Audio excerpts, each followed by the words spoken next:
So in addition to revamping our inpatient bronchiolitis pathway, we kind of established an emergency room pathway as well. So when the patient initially comes in the emergency room, if they do, there's a process we're going to take them through.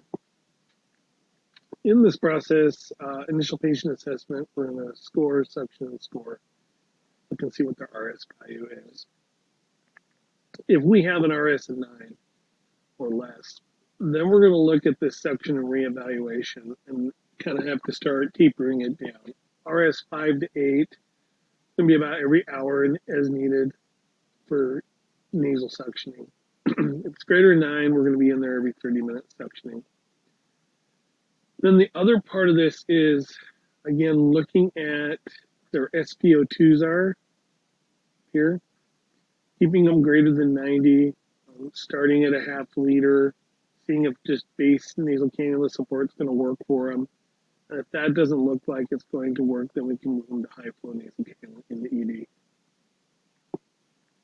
Same criteria that we're using upstairs in the pediatric ward. It's just now we're really going to make a focus in the emergency room. So Dr.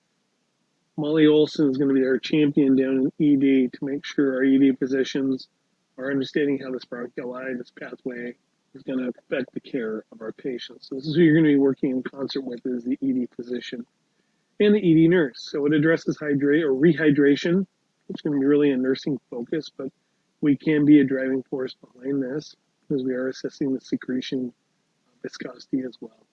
Family teaching is a big component of this. This is for the Seattle Children's base, and it will be for ours. And this is stuff we know. We're just expressing it to the family. It kind of helps calm nerves when we're explaining what to watch for signs of distress, how to suction the patient, when to suction. If the patient does stay, this is really good information that will carry forward so that the parents know how their child is being cared for. If the patient is going to be discharged, this is, again, really good information. It's going to allow the patient's family member, the parent, to carry the information forward for care at the home. So it's a really good section. I want everybody to review that. And then there's the suction and reevaluation. So, again, measuring that respiratory score, suction, score, looking at your RS values. If it's higher RS value, greater than 9, we're going to be in there every 30 minutes. If it's 5 to 8, so less than 9, but greater than or 5 or greater, it's going to be every hour. And this, again, is really going to tell us with that RS value, that respiratory score, that patient is more sick, the higher that number gets. Eventually what happens is there is a MD decision-making process, MD decision.